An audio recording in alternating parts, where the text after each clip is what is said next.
nga principal, si Sir Collins na Natividad. Sir, thank you so much for inviting me here. And syempre sa aking senior officer na si Sir Franklin Cabuylo. Madamo gid nga salamat. Hindi ko man kamo makita subong nga aga, pero ako nagapati nga ari kamo diri subong para sa inyo nga handom sa inyo nga kabuhi. Tama? Kaya sabi ko nga, sabi ni Helen Keller, the only thing worse than being a blind is having a sight but have no vision. Ulitin ko, the only thing worse than being a blind is having a sight but have no vision. We do not need our eyes to have a vision.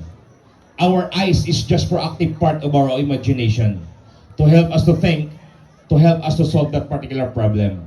But the vision is coming from our heart and coming from our mind. Gani ang hambal ni Sir Natividad kay na ako ang bulag nga may kita. Not only the kita nga may konting income, but ang kita dire is the vision. No? Ang vision. Gani kamo nga mga kabataan subong, kamo may pananawan pa subong literal nga may mga mata, may mga vision kamo literal, but sabi dito na Helen Keller, ang mas worst pa nga sa isa ka bulag nga may pananawan ka gani pero wala ka man sang vision, wala ka sang handom sa imo nga kabuhi. Gani ari ka mo diri subong sa paglabot sang inyong nga vision, paglabot sang inyong nga goal sa inyong nga kabuhi. Gani mga kabataan, ari ka mo diri subong sa Supang National High School para mag-eskwela. Ginapa-eskwela ka mo sang inyong mga ginikanan. Gani ang duty naton nga mga kabataan hambal sa Ephesians 6:1. Children, obey your parents in the Lord, for this is right. Very good. Gani amo ina ang duty ninyo. And sabi sa Ephesians 6:2, ano sabi sa Ephesians 6:2? Honor thy father and thy mother, which is the first commandment with promise. No? Gani ka kita mga kabataan, ikaw pahalagahan mo i-honor mo ang imong ginikanan. No? Hindi ka sigari pasaway diri sa inyong eskwelahan kag sa inyong ginikanan. Pamati ka mo ang know the authority, no? Know the authority in the home.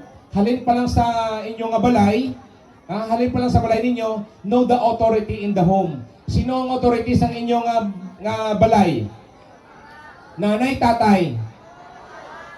Anong mama? May mama daw. Tatay, no? Ang mga lalaki, ang mga tatay, ang gintugyanan, ang ginasaligan sa Ginoo nga mag-lead sang iya nga pamilya. Gani ang mga kalalakihan amo ina ang talaga ng Panginoon para maging authority in the home. Gani sa balay pa lang dapat you know the authority in the home. Kung wala tatay, ara ang nanay, know the authority, amo man sa gyapon ng authority. Para pag abot nyo diri sa inyong bultuhan, sa inyong eskwelahan, gina-respeto nyo man sa gihapon ang inyong mga teachers, inyong mga maestro. Ang mga authority dire, ang mga security guard naton dire, ang aton nga mga staff dire, amo na sila dire ang authority. No? Know the authority in the home and know the authority in the school para paggawa nyo sa inyong eskwelahan, pagkagawa nyo sa kalsada, kamo ang mga kabataan pilakadlaw ang magawa sa kalsada. Gani, kung wala ka mo respeto pa lang paghalin sa balay, ano ang respeto nga makuha ninyo or madala ninyo sa kalsada?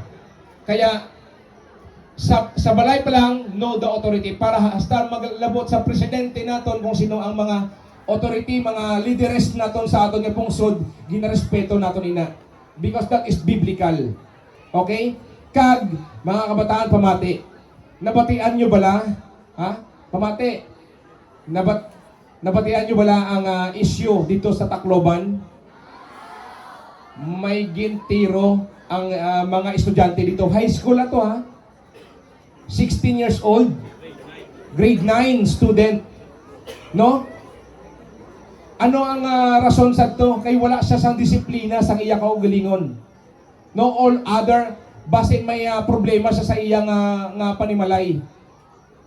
Kag wala yagin respeto ang authority. Kay ginhambalan sila dito sa eskwelahan nila, hindi magdala sang deadly weapon. Hindi magdala sang deadly weapon, pero may dala sa iya nga pusil. So direga ni sa inyong nga bulutuan, sa inyong nga eskwelahan, pagkahambalan ka mo, no? Hambalan ka mo nga hindi magdala sang deadly weapon, no? Hindi maggamit sang deadly weapon dire.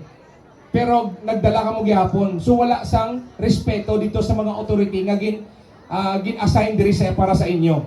Gani if ever mga taga Supang National High School students, hep. Okay, pamati. Pag may ara nga insidente diri sa eskwelahan ninyo nga may makita kamo, no? This is individual. Makinig. This is individual concern. No, individual concern ini. Dapat ikaw mismo, kaugalingan mo, dapat may concern ka sa imo nga isig ka pareho, isig ka co-student mo, no? Imo nga abyan, imo nga eskwelahan. Gani may concern ikaw, gani pagka may makita ikaw, pamati, pag may makita ikaw nga tawo or mga outsider or even estudyante diri nga may dala nga deadly weapon, i-report mo gidayon sa inyong teacher. Hindi mo kamo magkahadlok, no? Kay para ma-prevent naton ang disgrasya diri sa inyong eskwelahan. Hindi naton luyag nga may matabo sa inyo ang natabo sa Tacloban. You're so very blessed nga may ari ka mo diri nga principal nga nagaulikid, naga-secure gid sa inyo. No, gani buligan nato ng aton nga mga teachers, dapat disiplinado kita. No, kasi kamo bilakad daw kamo magiging leader. Kamo yung magiging leader ng ating bansa. Kaya if you want to learn, pamati, if you want to learn the art of leadership, learn first the art of discipline. Disiplinahon mo daanay ang imo nga kaugalingon kung gusto mo maging leader. Kasi kamo ang magiging leader, future leader. So, paano ka maging leader kung wala mo ginidisiplina ang imo nga kaugalingon? Sa imo nga kaugalingon pa lang, umpisahan mo na ang pagdisiplina. Sa simple pa lang pag-obey mo sa mga school policies, ay amo na nagapamatuod nga disiplinado ikaw nga klase individual. Disiplinado kang estudyante. No? Gani, ikaw, wala ko kabalo mga estudyante kung ano ang imo sitwasyon sa kabuhi mo subong. Kung ikaw pigado subong, kung inyong pamilya pigado daw hindi ka naka-eskwela, tandaan nyo ini, para makatapos ka mo sa inyong pag-eskwela, duwa ka values. Number 1 is determination. Magkaroon ka ng determinasyon sa imong kabuhi. Bisan ano kapigado, sang una yan nagalibod kuya ya sang pasayan, sapsak balingon dito sa Hitulyo bago ako magkadto sa akon nga eskwelahan. Kay wala kuya balon mo, wala kuya sang ginalakat lang na namon. 4 ka kilometro ginalakat na mo na adlaw-adlaw. Gani bisan ano kakabudlay sang kabuhi, magtuon ka mo nga magantos nga magtiis. Buligan ninyo ang inyong mga ginikanan. Kung ano ang ilang mga trabaho, buligan nyo sila. Kung gapang uling man sila, kung nagalalibod man sila, nagapanglaba, or ano ang sitwasyon sa inyong mga ginikanan, insindihon nyo sila. Hindi ka mo mag-request sa mga mamahaling na gadget. Sample, nagapanglaba lang dara sa piyak balay ang inyong nanay. Nay, gusto ko iPhone. Kapanglaba lang si nanay mo, ma-request ka iPhone Pro Max. So, be contented, no? Be contented for what you have. Insindihon naton ang bulsa sa aton nga mga ginikanan. Hindi naton pagkuuton ang bulsa sa aton ginikanan. Kundi insindihon naton, ay wala ni siguro si nanay kwarta. Okay lang ma-eskwela lang ko sa gihapon bisan wala ni saya kwarta. Maninguha lang sa ko sa gihapon. Buligan ko ning akon nga nanay, buligan ko ning akon tatay para makatapos ko sa pag-eskwela, mabuligan ko man sila. Gani nga mga bataan, determinasyon sa inyong pag-eskwela. And number 2, humility. Dapat magkaroon kayo ng humility, teachable heart. Magkaroon kayo ng teachable heart. Dapat pagka hindi kumo nga nag-eskwela na kamo, daw hindi na kamo matudluan. No? Dapat empty yourself, ha? Empty yourself, dapat matudluan gid kamo. Diri sa nag-ari kamo diri sa subong nga naga-eskwela, dapat may ara kamo nga open heart, open mind nga baton sa kung ano nga ginatudlo sa inyo diri sa inyong mga teachers. Gani sa simple pa lang mga kabataan, no? Mga kabataan, sa simple pa lang hambal ni Sir Cabuylo kay na may nagahambal sa tunga. Pag may nagahambal sa tunga tapos nagahambal ka man dira, wala ka gapamati, ibig sabihin dira makita kung gaano ka kadisiplinado nga kabataan. Kung ikaw gahambal sa gihapon nga may nagahambal sa atubang, is a sign of disrespect. No? So gani mga kabataan pamati, every individual, kung ikaw nagapamati subong, kung may magaho dira sa gilid mo, magkaroon ka ng concern sa iya. Disiplinahon mo siya kasi ikaw disiplinado na, sawayon mo siya. Magi-concern ka sa iya, hambol mo pamati, may naghambal sa tunga. Hindi amo na ang ginatudlo diri sa aton sa eskwelahan. Ginatudlo, ari kita diri sa eskwelahan para irespeto ang mga ara sa tubang nga nagahambal.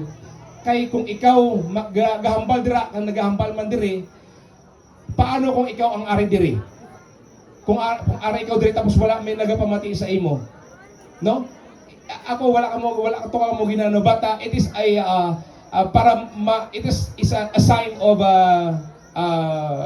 disrespectful, but wala ko kamo gina ano diri, but ang gusto ko lang mabalansin yung kamo diri sa Supang National High School, dapat maging disiplinado kamo nga individual. Kung ano ang hambal sang inyo nga mga teacher, dapat tumanon yung inyo ini. Kay dira pa lang sa inyo nga school, pagka may nagahambal sa inyo mga may naga-teach, may nagatudlo sa inyong blackboard, may ginatudlo siya, wala ka gapamati. So ano ang masulod sa imong nga tagipusoon? Ano masulod sa imong knowledge? Kay wala ka gapamati. So amo ina mga kabataan, pagka determination and humility para makatapos kamo sa pag-eskwela, no? Nag-agi man ako gyapon sa salawayon mo ko sa una. No, pero nakalabot ako diri subong sa bisan nabulag ako sa gera, sabi ko hindi na wala ang aking paningin. Ibinigay ko lang ito sa ating bansa. Ginhatag ko lang ini sa aton nga pungsod. No? Gani mga kabataan, gusto ko diri sa Supang. Abi nyo kung paano ako nalokpan sang bomba. It was March 2 during our combat operation against the Bangsamoro Islamic Freedom Fighters. Ang mga rebelde dito sa Maguindanao, amo ato ang nagtanom sang bomba. Mga isa na kami kabulan dito sa field nga adlaw-adlaw inkwentro gid na. Adlaw-adlaw may nagakapatay sa amon upod. Adlaw-adlaw may nagakapatay dito sa kontra. Pero sa March 2, alas 3 ng hapon, ang amon nga team, 62nd Division Reconnaissance Company, ako ang platoon leader dito. Pag abot sa punto nga gina-approach namon ang balay, ang first platoon pa lang nga nag-approach dito sa balay, nalokpan dayon sang bomba. Nawundid dayon ang lead scout kag ang guide namon dito. So nagdetrack kami sa kahon sang may talamnan dito eh. Nagdetrack kami. So ako nagapungko sa nanago sa nag-cover sa isa ka lubi. Tapos sa likod sang lubi may ara na kita ang akong nga tropa nga may IED. Ang IED, improvised explosive device. May gimutang dito, pero gipa-recover ko hasta nga gipa-forward ako sa EOD dito sa tubang. Kaya gambal niya, sir, forward kayo konti at baka i-recover namin, baka madamay kayo.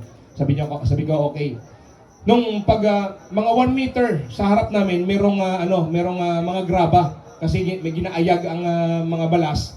Amo ito ang mga graba, nagkalabili ng mga mabahol nga mga graba na bilin dito. Dito nila galing tanong ang bomba. amo ato ang nalapakan sang ako nga platoon sergeant. Pag lapak sang platoon sergeant ko, paglupok, boom! Nautod ang iyang atiil. Ang tuon niya nga tiil na utod. Ang akon nga nagadukok ako sina amo to nga paglupok amo sadto ang nagblast. So abi ko ini nga ako nga kanang kamay putol to kasi may malaking shrapnel dito. Itong ikalawang pa ko akala ko putol din ito. Pero yung mata ko yung napuruhan kasi yung lahat ng mga shrapnel pumasok sa mata ko. Kaya itong kanang mata ko, artificial na lang ini. Artificial na lang ini, ginlukat na lang ako ng mata diri. Ang diri sa kaliwa naman, retinal detachment. So, malaki talaga yung sira ng retina, kaya hindi na talaga, kaya totally blind talaga ako. Ha? Totally blind talaga ako ngayon. But, sabi ko nga, I am proud to be got wounded. I'm very proud to be got blind just to protect our country. Gani, dapat amuman kamo sina diri sa Supang National High School dapat magkaroon din kayo ng ginatawag nga patriotism. Patriotism, pagmamahal sa ating bayan. Paano nyo mapakita ang patriotism samtang mga kabataan pa lang kamo, samtang high school student pa lang ikaw? Mapakita mo na sa simple lang nga pag-obey mo sa imong mga ginikanan, sa pag-obey nimo sa pulisiya sa inyong eskwelahan, pulisiya sa aton banwa, pulisiya sa inyong barangay. Sa simple lang nga pagpulot dira sa wrapper sang candy sa inyong eskwelahan, simple lang nga pag-flush ang inyong CR nga may tubig man lang, sa simple lang nga saway mo sa imo nga classmate nga hindi ka magdala sang deadly weapon kaya mabudlay nga mapriso ikaw. Mapriso ka, abi mo hindi ka mapriso, hindi lang ikaw mapriso mo nanay mo, tatay mo. No?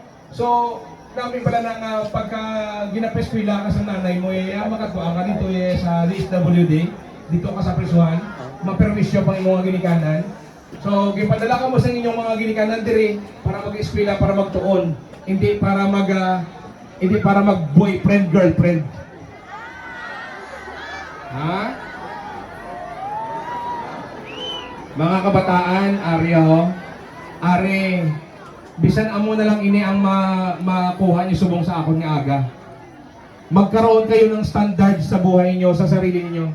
Magkaroon ka ng standard sa sarili mo. Ikaw babae, mga babae. Ay hindi alsa ka mo, palakpak na lang. Hindi ko makita. Mga babae. Makinig mga babae. Mga babae, pamati. Magpaligaw ka lang pagka nakahanda ka ng mag-asawa.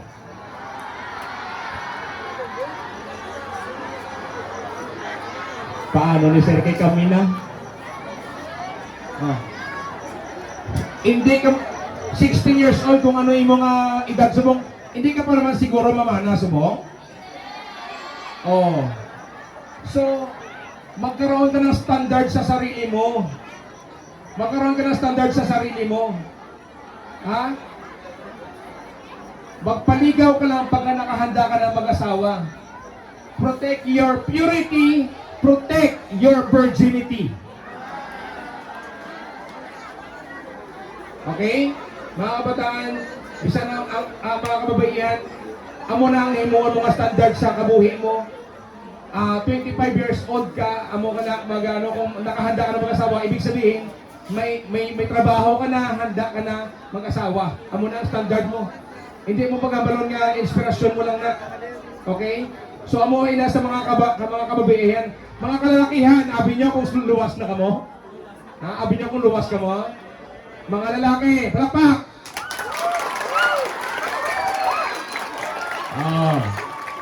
Okay, ari naman inyo. Mga lalaki, manligaw ka lang pagka nakahanda ka na rin mag-asawa. Himuon mo lang ang standard. Himuon nyo lang ang standard sa kaugalingin ninyo. Kung amo ng standard, ay hindi ko yung mamasyar. Kung hindi ko ya, kay, ay, lalaki, pagkaroon ko matandog mo ina nga babae, paano pag bumusong ina? Oh, ano na lang karon ang imong buwas ng vlog? Ang imong pangarap ngayon, mawawala na lang lahat.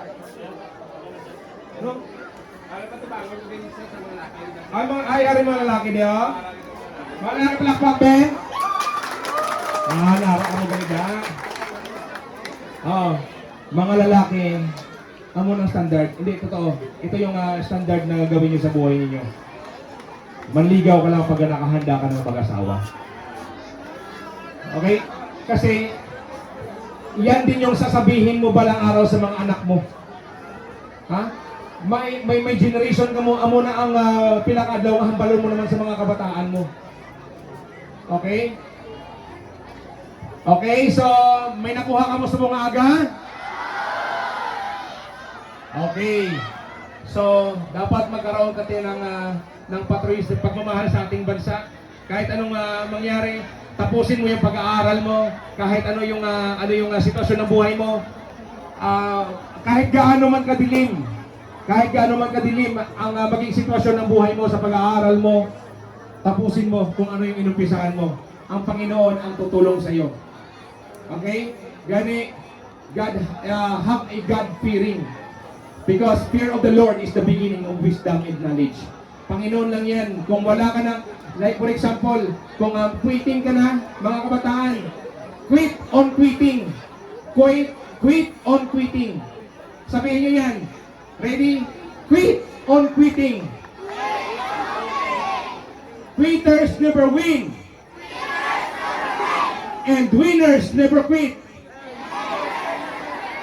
Rangers lead the way.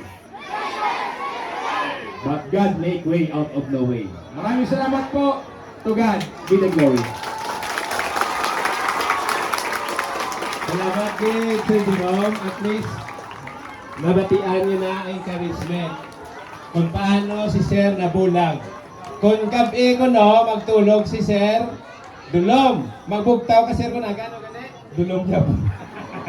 Dulom Japon, pero may nakita siya nga kasanag. Ha? Ang kasanag nga nakita niya, ang challenge diri is, kita nga nakakita, dapat magrespeto,